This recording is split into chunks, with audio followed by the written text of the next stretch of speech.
Hey friends, it's Nicole. Welcome to 2025. I am so excited to be able to share with you the first project recipe from Creative Memories for 2025, which is from a collection called Noteworthy Days. CM is changing up how they are doing their design team for 2025. I don't know if I will be having another project recipe anytime soon.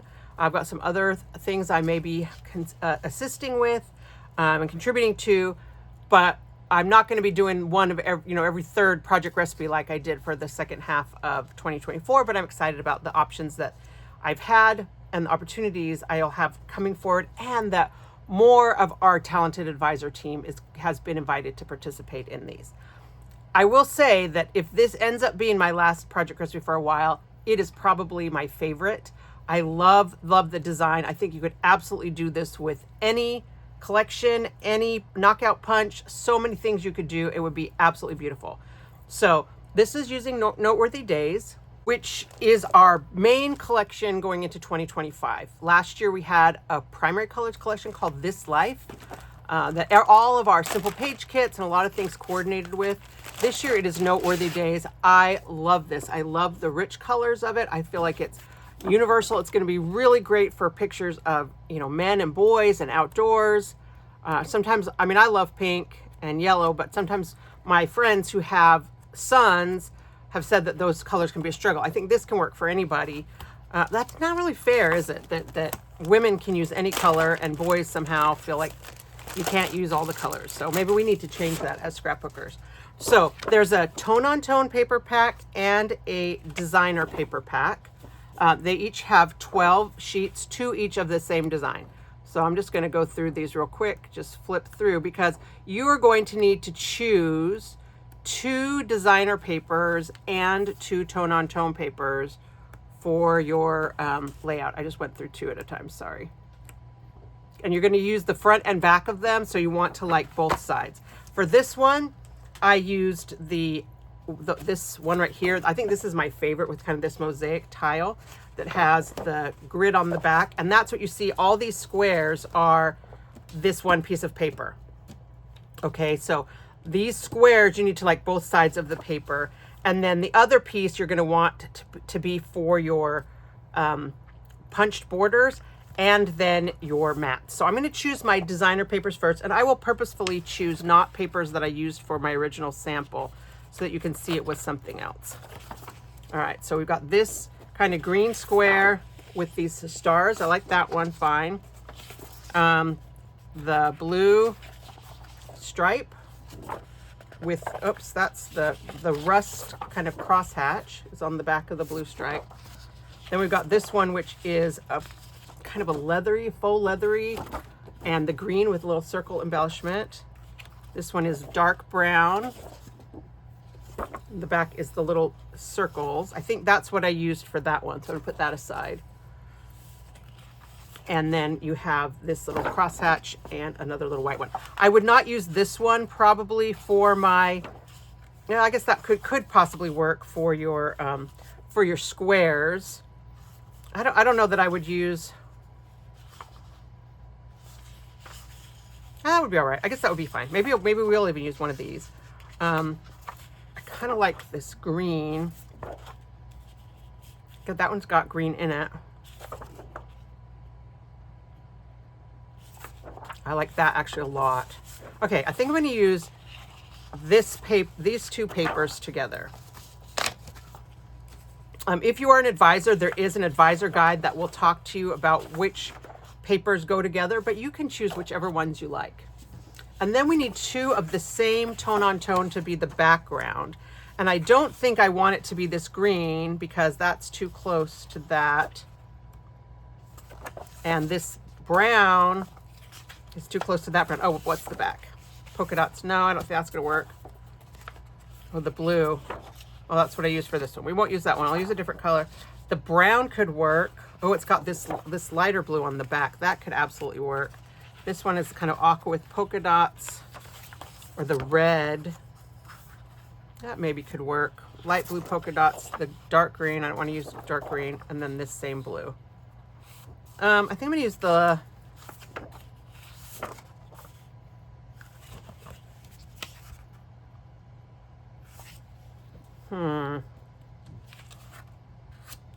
think I'm going to use this blue.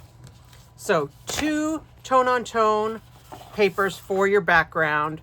One that you're going to cut into 4 6x6 squares, and one that you're going to punch your border and cut your little photo mats from. All right. So if you do not have a seam advisor, I will post the project recipe handout on my website where you can access it, because it's really nice to be able to print these out and have them. So this is what I was talking about with the punching, what we're going to do. One of them is super easy cuts, and the other one is a lot of punching and then the mats. All right. So if you haven't done a project recipe before, basically what we do is we give you the ingredients to create a layout and then the directions of how to put it together. But like I said, what I love is to be able to then take this project recipe and recreate it with another paper pack. And I'll do that at the end. I'll show you what it looks like with a different paper pack. Okay, so for now, I'm going to put my sample away. And then I'm going to take my 2 background pages, which I may end up using the brown, and set those to the side. And then I'm going to decide which paper I want, which I already did in the kind of in the choosing process. That, yeah, this one is going to be designer paper 2, and I'm going to cut my squares out of it. And then this one is going to be designer paper 1. And it does require a lot of punching and a little bit, I don't want to say it's a tricky measurement, but it's not one of the easier measurements. So we're also going to be using the new cyclic circles punch. I love this thing. I love the circle cutouts. I think it'd be fun to, maybe put little letters or something in there. But then you get all the little excess punches that I think will be really fun to embellish our page if you don't have other page embellishments. All right, this is not directional. That's a little bit directional, maybe on this side. So I think I'm going to go this way. And we're going to use our border maker system, and we have to punch 4 rows with this cyclic circle. So hopefully you know how to use the border maker. If not, you can look for one of my other border maker videos.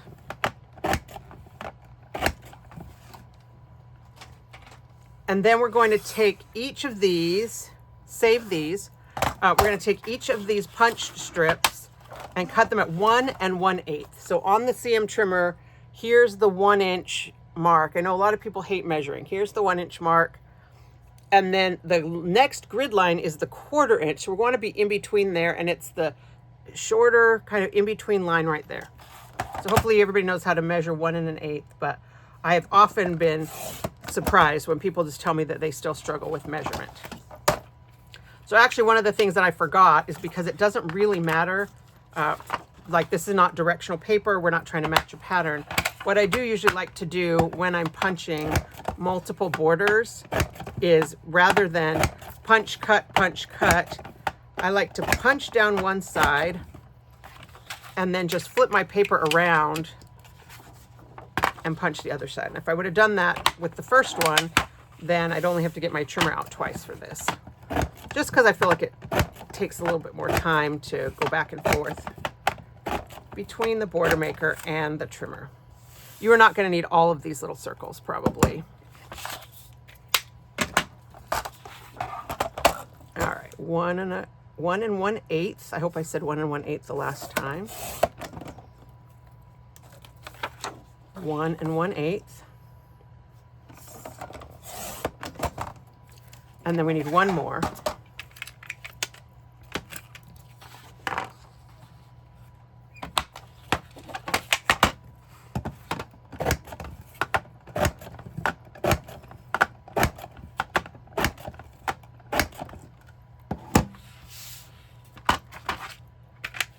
And that's the end of our punching. So then we're going to measure this to 1 1/8 again.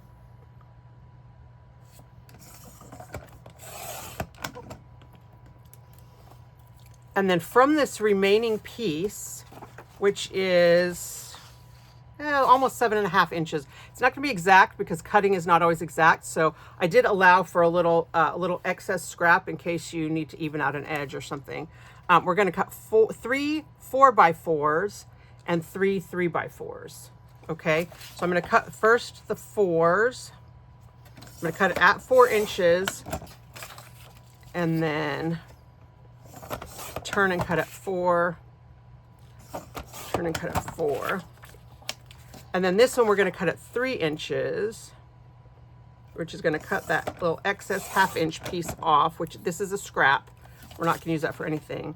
And then 3 of these at 3 by 4. Okay, so those are the pieces we need from designer paper number 1. Designer paper number 2 is super easy because we're just cutting it into 6-inch squares. And because they're squares, it does not matter what direction you cut. We're going to cut here at 6. If you want to stack and cut, you can. If you want to cut them separately, you can. So we're going to turn it 90 degrees and cut at 6. So now I've got 4 6x6 squares from designer paper 1, and that's all the cutting, and all the rest is just the assembly.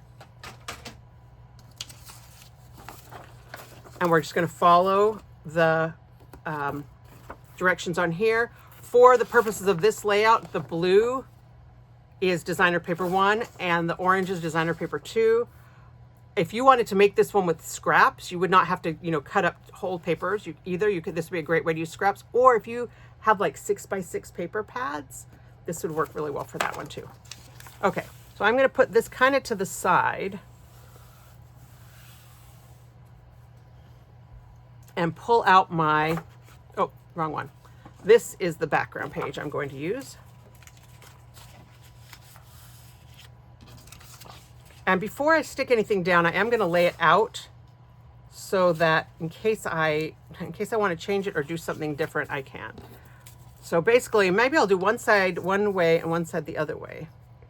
But we're going to put our borders along the top and bottom of this page. I'm not feeling like this blue or the brown is standing out a lot, but I kind of like that. Okay, I could do the green if you like the green better. All right, and then we're going to take our 6x6 squares and we're going to alternate them. So one of them is going to go here against the inside edge right under the border. The other we're going to flip over and it's going to go along the bottom border. And then we're just going to do the exact same thing.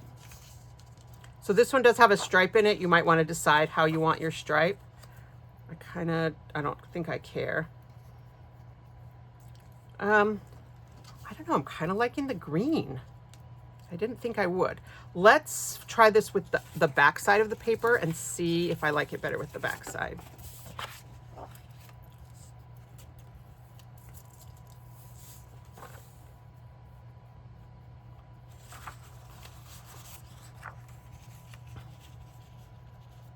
And that's one of the things I love about our designer papers is that you can, you can change things up and decide which you prefer. Oh, now I don't even know. I thought this is what I was going to do. I like this, but I really like this green. So I think I may use the green on the blue. I'm going to do that one. Okay, so what we're going to do is stick down our borders first. And of course, for this, you want to use your repositionable. The repositionable adhesive is absolutely perfect for anything that has intricate little cutouts like this, because you can just go over. Doesn't matter. You don't have to try and piece the adhesive inside the, and worry about the cutout pieces. All right. So we'll put one along the bottom.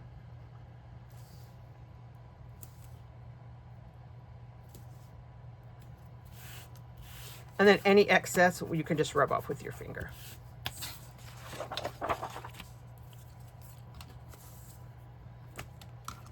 And you could, I guess, if you wanted to, use a different, different color on the bottom, a different color on the top, if you wanted to have a little bit more variety in your borders. But I like the green.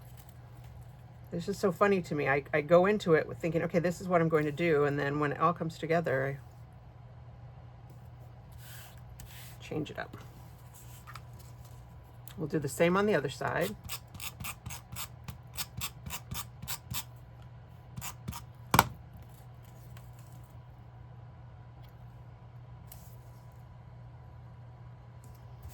So you can see that once you've done the cutting, the assembly for this goes really fast.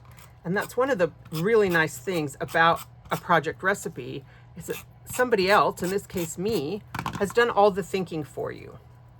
So you can just cut and go and then make your pictures work.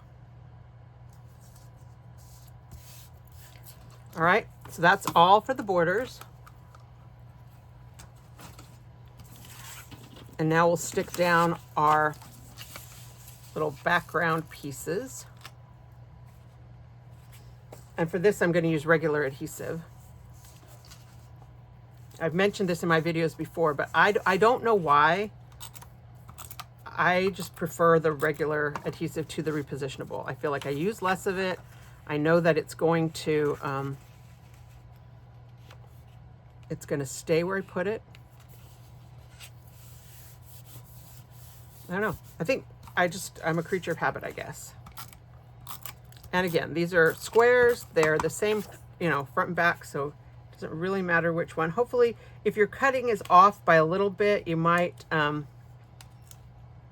have some overlap, or it might quite line up, but hopefully your cutting is going to be fine. And then we do the second page exactly the same. So you're alternating them, but you don't want to, put them, I mean, you could. I'm not the scrapbooking police.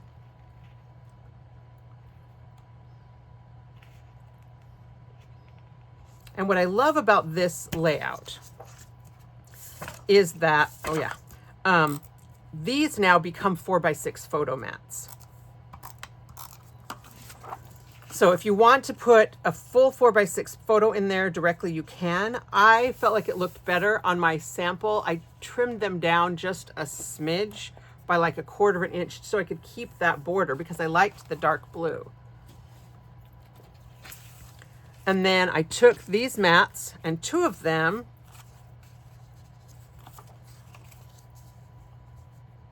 I think I want to do it that way.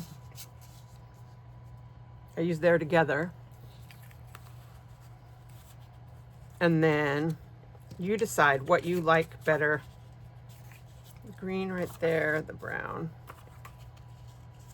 However you like those mats. And then these are 4-inch mats, so you're going to do 3 3/4 inch pictures.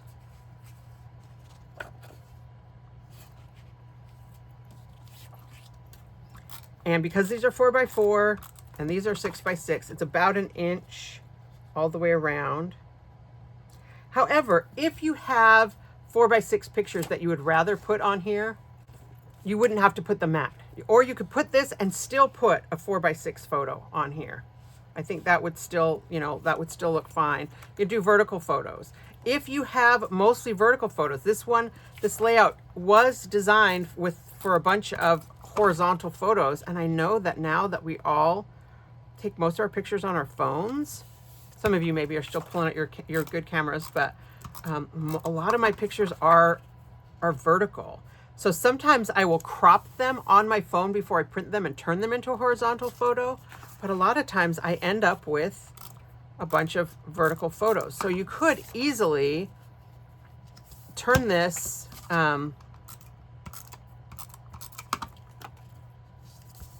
layout and do it, like this. Whoops, sorry. No, that one. Or that. With the borders. And then you could put your vertical photos in here. And maybe put these, I would still maybe do those vertically. But then you have this last piece that you can use as another mat in one of these other sections or as a journal box. So if you look at my original,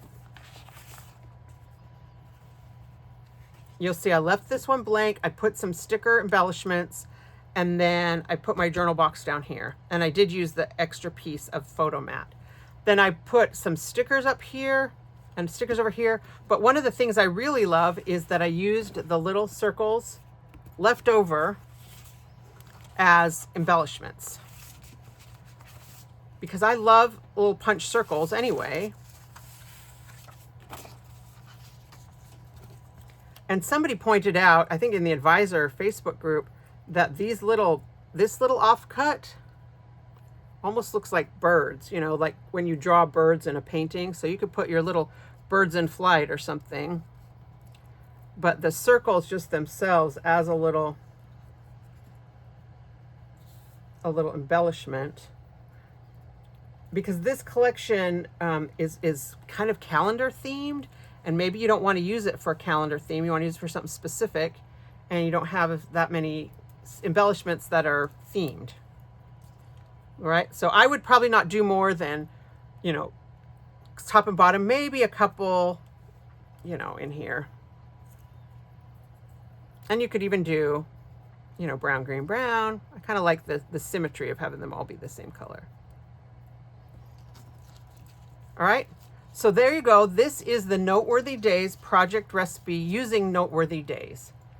And now I'm going to show it to you what it looks like using a different collection.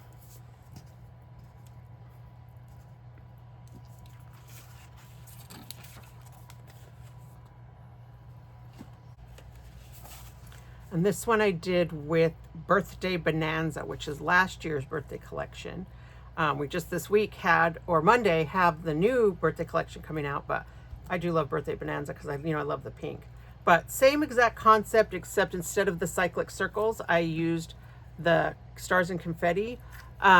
You do want to use what we call a knockout punch, where it stays attached to your paper and you do have to trim it off. I mean, I guess it could work with a different kind of border, but just the spacing works just right to have this be a 4x6 and these be a 6x6 if you use the knockout punch and trim it to 1 1/8. So here you go. Here it is with Birthday Bonanza.